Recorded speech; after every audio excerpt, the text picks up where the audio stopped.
मगर हम जिस अहान रायजादा की बात कर रहे हैं उसके कतरे कतरे से बेबसी झांक रही है। अहान एक करोड़पति बिजनेस फैमिली का दामाद तो जरूर है, मगर उसकी हालत पर घर के नौकर भी कहते हैं कुछ पैसे चाहिए तो बता देना, तुम्हारी गरीबी देखी नहीं जाती। कहने को तो अहान जैसी रिच फैमिली के दामाद सड़कों पर महंगी कार दौड़ाते थे, महंगे क्लब्स में जाते थे, मगर अहान की लाइफ में 3 चीजें आम थी। पहली चीज बेइज्जती, दूसरी चीज बहुत बेइज्जती, और तीसरी चीज बहुत से भी ऊपर वाली बेइज्जती।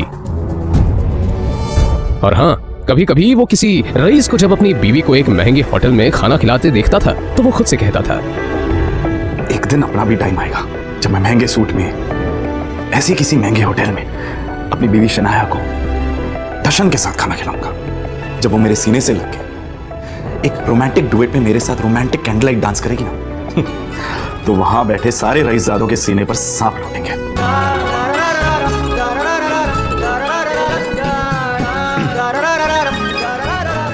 जरूर शनाया ने बुद्धि विश। अहान चौंक कर उठ खड़ा हुआ। मोबाइल स्क्रीन पर देखा तो शगुन का फोन था। अहान के सारे सपने छूमंतर हो गए। शगुन अहान की बीवी शनाया की कजिन थी जो हमेशा ही अहान को नीचा दिखाने की कोशिश करती थी। मोबाइल की तरफ देखकर अहान ने बुरा सा मुंह बनाया और फिर कुछ सोचकर फोन उठा लिया। मेरे प्यारे जीजा जी, फोन नहीं उठाते आप? वो मैम। अच्छा वो सब छोड़िए, आप एक काम कीजिए, साहू ज्वेलर्स पे मेरा एक नेकलेस पड़ा है, मैंने ओनर को कॉल कर दिया है, वहाँ जाके नेकलेस कलेक्ट करके मेरे घर पे आ जाइए। शगुन, मुझे बैंक जाना है और ये बैंक जाने का तेवर किसी और को दिखाइएगा जीजा जी। वैसे भी आपको हमारे फैमिली के टुकड़ों पर ही पलना है ना? तो जितना काम कहा जा रहा है उतना कीजिए। और हाँ, नेकलेस के साथ में ओनर आपको 30,000 रुपए भी देगा, वो लेकर मेरे घर पे आ जाइए। और 30,000 रुपए में से 1 रुपया भी कम नहीं होना चाहिए, समझे ना?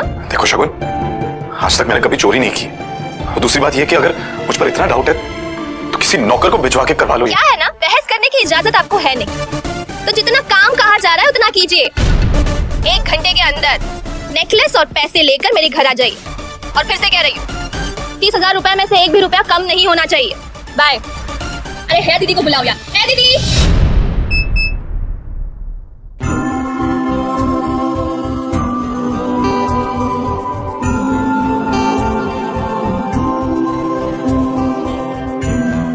जल्द ही अहान फ्रेश होकर बाथरूम से बाहर आया और जल्दबाजी में अपनी अलमारी की तरफ बढ़ा जिसमें 2 जोड़ी पुराने कपड़े रखे थे। उनमें से जो सबसे साफ कपड़ा था अहान ने उसे पहनने के लिए चुना।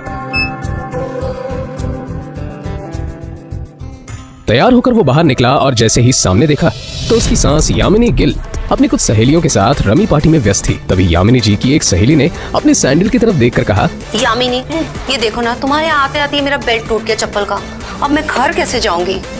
इसमें टेंशन लेने वाली कौन सी बात है? तुम पार्टी एंजॉय करो, मैं नौकर से कह दूंगी, वो ठीक करवा कर लाएगा। ना ना, मैं नौकरों पे भरोसा नहीं करती, मेरी चप्पल महंगी है। तू एक बार टूट गई चप्पल तो मैं दोबारा पहनती नहीं, लेकिन क्या करूं, घर भी तो जाना है ना।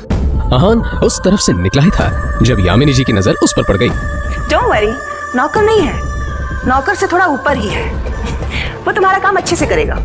सुनो, ये चप्पल लो और इसे ठीक करा कर लाओ। तभी यामिनी जी की सहेली ने कहा, यामिनी ये सब काम दामाद से अच्छा नहीं लगता। अरे तुम इतना टेंशन क्यों ले रही हो? वैसे भी ऐसे ये सब काम करने में बड़ा मजा आता है। तुम लोग को भी कोई काम हो तो बता दे रहा। दामाद है तो क्या हुआ, चप्पल भी ठीक नहीं करा सकता? कुछ तो करे, वैसे भी कुछ करता धरता तो है नहीं। ये बातें सीधा अहान के दिल पर आकर लगी, मगर अब उसे ये सब हमेशा ही सुनने की आदत हो गई थी। उसे याद था कि आज उसका बर्थडे है, मगर ये सिर्फ उसे ही याद था, बाकी किसी को भी इससे कोई मतलब नहीं था। शगुन का काम करना चाह रहा। बहस मत करो, जो काम दिया है वो करके आओ। दामाद है तो दामाद की तरह रहो। भिखारी कहीं का, पता नहीं शनाया की जिंदगी में ऐसा क्या लिखा था कि तुम जैसा निठल्ला पति मिला उसे। और अब यामिनी जी की सहेली ने अहान को उसकी टूटी हुई सैंडल की स्ट्रैप दिखाकर कहा, ये वाली चप्पल ठीक करना है, महंगी दुकान में ठीक करवाना, समझ में आया? कहते हुए उसने अहान का हाथ उठाकर सैंडल उसके हाथ में पकड़ा दिया।